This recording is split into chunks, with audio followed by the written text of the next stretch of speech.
Seguimos en este semáforo, miércoles 22 de mayo de 2024. Les adelantaba también parte de la conversación de esta segunda parte en el inicio, sí que saludamos de inmediato al defensor de la niñez, Anuar Quesille, que está en contacto con nosotros, nosotras.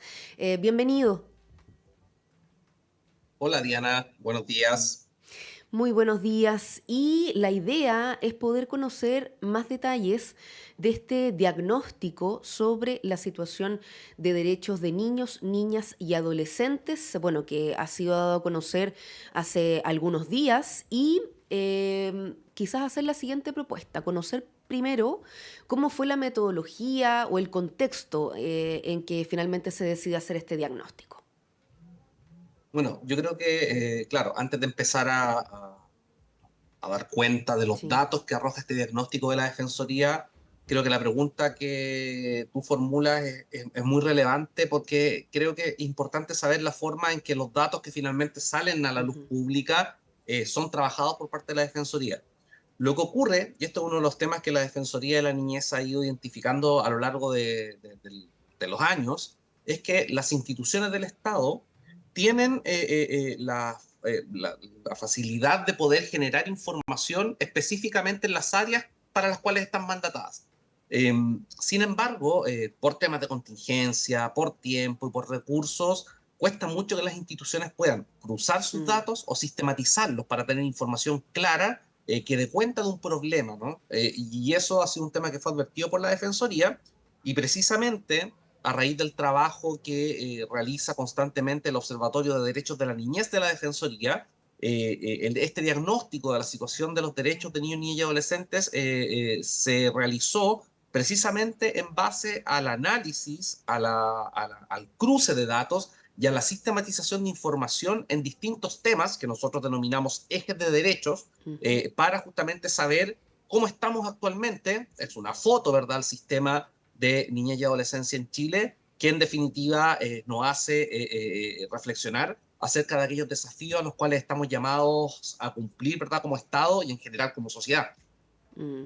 Si yo estaba revisando acá, de hecho tengo el documento donde también ahí deja la interrogante, ¿cómo leer este diagnóstico? Y se cita estos diversos ejes de derecho, donde hay una descripción, hay un panorama de los indicadores y con principales datos relevados a lo largo del texto. Antes quizás que revisemos algunos detalles, por el tiempo seguro no vamos a alcanzar a abordarlo completo, pero como introducción a estos ejes, ¿por qué se incorporan estos ejes en particular? Bien, lo que motiva en el fondo la identificación de los ejes, acá tengo el documento, Ujú. tiene que ver precisamente con dos circunstancias. La primera es la vigencia de la Convención sobre los Derechos del Niño. La Convención sobre los Derechos del Niño, que va a cumplir 35 años de vigencia a nivel mundial, 34 años desde que el Estado de Chile la ratificó, establece los estándares y consagra un catálogo de derechos. Y desde el 15 de marzo del año 2022, el Estado de Chile ratifica la ley 21.430, que era la ley de garantías y protección integral de los derechos de la niñez y la adolescencia, que precisamente lo que hace esa normativa es una bajada de los estándares de la Convención sobre los Derechos del Niño a la realidad nacional. Eso lo encontramos con una ley que es muy parecida a la Convención, porque consagra principios, consagra derechos y además consagra algunos mecanismos que tienen los niños, niñas y adolescentes para hacerlos valer. Y desde esa perspectiva, considerando la forma en que los derechos son agrupados desde el punto de vista de los niveles de obligaciones que el Estado tiene, es que se identifican precisamente estos ejes, ¿verdad?, de desarrollo, de protección, de participación y el eje de garantes de derechos que involucran en definitiva distintos tipos de derechos que nos permiten de una u otra forma ordenar la información Ujú. para poder saber también qué datos cruzar. Entonces, básicamente se debe una estrategia de facilidad en la lectura de los datos y entregar una información clara. Si yo estoy leyendo acá, por ejemplo, derechos de vida y supervivencia, derechos de desarrollo, derechos de protección, de participación, garantes de derechos. Comencemos ya aquí con algunos detalles de estos ejes. Em, por cuál quisiera comenzar y a lo mejor ahí desglosar, porque sabemos que en distintas situaciones cuando hablamos de los derechos de niños, niñas y adolescentes, por ejemplo, quienes están sujetos a instituciones del Estado, se han conocido algunos documentos preocupantes en años anteriores, incluso emanados por el mismo Poder Judicial, pero también otros, qué está pasando con educación, sabemos que también hubo ciertos quiebres en contexto de pandemia, algunas ideas fuerzas y de ahí podemos ir quizás pasando al detalle. Sí, sí. Yo creo que evidentemente por temas de tiempo no vamos Mm, a poder alcanzar a ver cada una de la información que sí. tiene el diagnóstico. Sin perjuicio de ello, las personas pueden acceder a Ujú, nuestro sitio web o a través de nuestras redes sociales y descargar el documento que está público y disponible para todos y todas. Yo creo que es importante, a propósito del diagnóstico que publicamos como Defensoría de la Niñez, referirnos a algunos temas que creemos que son ujú, importantes y que de una u otra forma se relacionan con los problemas que de manera más urgente o más evidente evidencia la niñez y la adolescencia para el reconocimiento y protección de sus derechos. Lo primero, que precisamente tú lo abordabas también en primer lugar, tiene que ver con la situación educacional. Porque en el último tiempo, y particularmente a propósito de la crisis educacional en Atacama, ¿verdad? Que el año pasado tuvo ujú, por cerca de 83 días a niños y niñas sin clases, justamente se dio a conocer, se dieron a conocer distintos problemas que no son producto de la crisis educacional, sino que son producto de un problema estructural, ¿verdad? Histórico de parte del Estado, y que tiene que ver precisamente con las faltas de matrículas y con las condiciones y la infraestructura de los establecimientos educacionales para que los niños y adolescentes puedan ejercer ese derecho a la educación que está por primera vez consagrado en nuestra legislación en la ley 21.430. Eh, y más allá de los problemas de ese punto, en el aspecto educacional lo que más preocupa conforme al diagnóstico es la forma en que han aumentado las situaciones de violencia mm, en los contextos educativos. O sea, tenemos un problema de cobertura en la cual el Estado está trabajando, tenemos un problema de infraestructura en la cual el Estado está trabajando, pero probablemente donde no existe una estrategia tan clara, dice relación con la violencia contra la niñez en los contextos educativos y particularmente la violencia que se produce entre pares, ¿verdad? La violencia entre estudiantes. Y ahí parte de los datos, ¿verdad?, que releva el diagnóstico tiene que ver con este aumento importante, ¿verdad?, en los últimos 4 años de las denuncias, ¿verdad?, mm. que se presentan a propósito del eje de la temática de la convivencia escolar y que son recibidas, ¿verdad?, por la Superintendencia de Educación. Ahí en el diagnóstico se identifica que hay un aumento de cerca de un 38% en el aumento de las denuncias.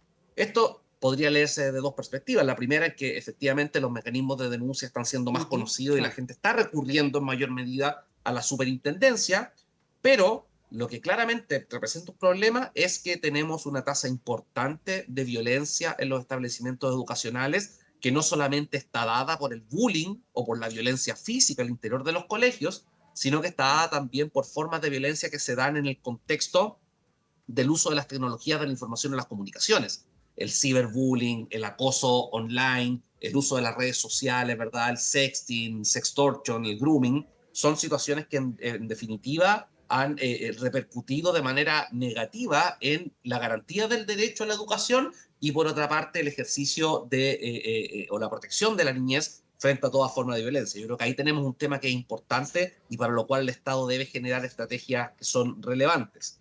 Cruzado con salud Em, mental también, ahí es otro de los Sin puntos. duda, sin duda. Salud mental tiene un tema que en el diagnóstico ocupa un lugar de privilegio, no precisamente porque sea un tema en el cual estamos bien. Todo lo contrario, estamos frente a una situación bastante preocupante y que tiene que ver precisamente con la forma también en que el Estado responde a las necesidades de salud mental que actualmente presentan los niños, niñas y adolescentes. Y ahí tenemos un importante efecto, ¿verdad? Y que tiene que ver con que resulta altamente preocupante la magnitud de los problemas de salud mental, preocupantes tasas de suicidio y por otra parte cifras importantes en materia de listas de espera, donde los niños, niñas y adolescentes, y así lo refleja el diagnóstico, manifiestan en un porcentaje importante que no han podido ir a un diagnóstico psicológico o que no han podido ir a una atención psiquiátrica, lo que también repercute en altas tasas de suicidio adolescente. En el último tiempo uno podría dar cuenta de un promedio de 100 suicidios al año de niños, niñas y Mm. adolescentes y que se debe en gran parte por falta de acceso a salud mental. Y eso se agrava aún más en el caso de niños, niñas y adolescentes que están bajo protección del Estado, que están Mm. siendo destinatarios de algún programa producto de una vulneración en sus derechos. Entonces tenemos un problema muy, muy relevante en esa materia. Conversamos esta mañana con Anuar Quesille, defensor de la niñez, sobre este diagnóstico, sobre la situación de derechos de niños, niñas y adolescentes 2024. Nos van quedando los últimos minutos. Ahí a lo mejor dejo también en sus manos qué priorizar, pero había otro punto que ustedes hacían referencia sobre la crisis de movilidad humana, qué pasa con el proceso de regularización, de casos de familias migrantes, qué pasó con la capacidad de proteger con pertinencia y de manera adecuada el derecho a la identidad de niños, niñas y adolescentes. Y además se pone un punto en la zona norte del país sobre esto, una preocupación ahí. Si a lo mejor podemos abordar algo de eso, pero también los desafíos luego de tener estos diagnósticos. Sí, yo diría que si tuviéramos que identificar como temas dentro del margen de tiempo que tenemos, yo diría que son tres temas en los que es importante relevar, donde hay desafíos al margen de los que ya hablamos de salud mental y Ujú. de violencia escolar. Lo primero tiene que ver con la niñez en contextos de movilidad humana, es decir, niños, niñas, adolescentes migrantes o refugiados o solicitantes de asilo. Eh, y esto tiene un enfoque meramente que está centrado en la protección de los derechos humanos de las personas. Esto en ningún caso obedece, y nunca ha sido la postura de la Defensoría, de que el Estado tiene que promover una migración irregular. Acá no, acá el Estado tiene el derecho y tiene el deber de generar migración regulada, segura y ordenada, pero hay un límite infranqueable justamente para cumplir esa aspiración de la migración segura y regular de la cual es partidaria la Defensoría de la Niñez, que son el respeto irrestricto a los derechos humanos de las personas. Y acá nosotros tenemos un mandato legal que tiene que ver con que la propia ley de garantías reconoce los derechos y establece obligaciones para el Estado eh, respecto de niños, niñas y adolescentes que están en Chile, los niños, niñas y Ujú. adolescentes en Chile, y Ujú. no los niños, niñas y adolescentes de Chile. Es muy sutil la distinción, pero el mandato es claro. Y ahí efectivamente lo que falta es avanzar hacia un plan que permita que niños, niñas y adolescentes en contextos de movilidad puedan acceder a derechos sociales en las mismas condiciones que los nacionales. Esto en ningún caso debería implicar dejar desproteger los derechos de los nacionales, sino que se trata de nivelar justamente la forma en que el Estado atiende y garantiza los derechos humanos, por ejemplo, en educación, vivienda y salud. Y ahí tenemos un desafío que es relevante desde el punto de vista de cómo la política nacional de migraciones responde a esta necesidad y se compatibiliza con las aspiraciones del Estado de regular y ordenar la movilidad humana. Y eso es justamente un tema que estamos trabajando actualmente desde la Defensoría de la Niñez. Lo otro ahí tiene que ver principalmente con temas importantes, ¿no? Que en el último tiempo lo hemos visto como Defensoría porque hemos participado en muchas de estas circunstancias, que tiene que ver en los desalojos, ¿no? Que tiene que ver con cómo en los últimos años ha aumentado en más de un 45% eh, la tasa de niños, niñas y adolescentes que viven en campamentos. Mm. Nosotros, a propósito de los datos que fuimos cruzando y sistematizando en este diagnóstico, identificamos cerca de entre el 2022 y 2024 un incremento de 341 nuevos campamentos, ¿verdad? Que en definitiva implican una situación en la cual está en jaque la protección del Claro. derecho a la vivienda y otros derechos sociales. Por lo tanto, la política habitacional también tiene que dar una respuesta frente a la situación de niños, niñas y adolescentes que viven en estos contextos de irregularidad y que no solamente se ven vulnerados o cuyo derecho a la vivienda se ve inobservado, sino que también hay una serie de otros derechos sociales que no están siendo considerados. Y por otra parte, yendo al tema justicia, y este es un tema que también vital, que releva el diagnóstico de la Defensoría de la Niñez, es la utilización de la medida cautelar de internación provisoria respecto de los adolescentes en conflicto con la ley. Se habla que efectivamente estamos frente a un problema de la delincuencia juvenil, cifras que aún en términos bien concretos no alcanzan las cifras que teníamos antes de la pandemia. La delincuencia juvenil ha ido en un descenso y si bien en el último año había un ascenso de la delincuencia que cometen adolescentes, no llegamos aún a las cifras tope que experimentábamos en el 2019, por ejemplo. Sin embargo, existe una circunstancia bastante preocupante que pudimos constatar en el diagnóstico y que tiene que ver con el uso de la internación provisoria, de la privación de libertad para adolescentes como una medida cautelar. ¿Por qué? Porque el diagnóstico nos indica que del 100% de los adolescentes que están vigentes en internación provisoria, solamente, o que estuvieron vigentes en internación provisoria para el periodo de la investigación, solo el 33% de esos adolescentes terminaron justamente en una sanción privativa de libertad. Es decir, el otro 67% o fue absuelto o fue sancionado a una medida en el medio libre. Entonces estamos frente a una utilización excesiva de la internación provisoria en circunstancias de que el mandato del nuevo servicio de reinserción social juvenil es precisamente buscar alternativas que permitan justamente una responsabilización por los delitos que cometen los adolescentes, pero a la vez medidas que permitan a esos adolescentes reinsertarse académicamente, laboralmente y que efectivamente esto produzca efectos pertinentes, es decir, que los adolescentes no vuelvan a delinquir. Y la privación de libertad sabemos que tiene efectos bastante negativos justamente para lograr las aspiraciones de la reinserción social. Entonces también es un tema que nosotros hemos levantado como relevante y respecto al cual el Estado tiene que trabajar. Y en base a desafíos, y con esto ya termino,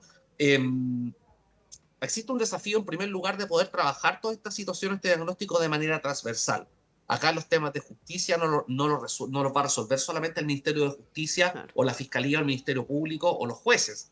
Los problemas de campamentos no los va a resolver solamente la Autoridad de Vivienda. Los problemas de migración no solamente los va a resolver el Ministerio del Interior. Acá se necesita un trabajo coordinado entre todas las instituciones que permitan identificar aquellas deficiencias para poder abordarlas de manera integral, de manera holística y de manera que se pueda superar la brecha garantizando otros derechos. Yo creo que probablemente ese sería el principal llamado que hacemos desde la Defensoría de la Niñez a propósito del diagnóstico que hemos publicado hace unos días. Bueno, hemos querido dar esta mirada, esta primera mirada. Tenemos, está el documento ahí para revisar. Podemos en todo caso también ir viendo algunos otros espacios para ir profundizando con algunos detalles, pero nos parecía relevante poder mirar cómo había sido este diagnóstico, qué desafíos dejaba. Sabemos además en un contexto de cambios institucionales, bueno, la misma creación de la Defensoría, ahora lo que ha sido esta división cambio legislativo de dividir el Sename, de este sistema de garantías, además que tiene que implementarse respecto de la niñez. Bueno, hay varios puntos y que, bueno, en algunos momentos incluso se ponen en momentos de campaña los niños primero, pero vemos que hay mucho por hacer todavía y es parte de esta posibilidad de conversar y de reflexionar. Agradecemos esta mañana, quedamos ahí en un nuevo contacto con Anuar Quisille, defensor de la niñez. Que tenga una buena mañana. Igual, Diana, muchas gracias por la conversación. Muy buen día y estamos cerrando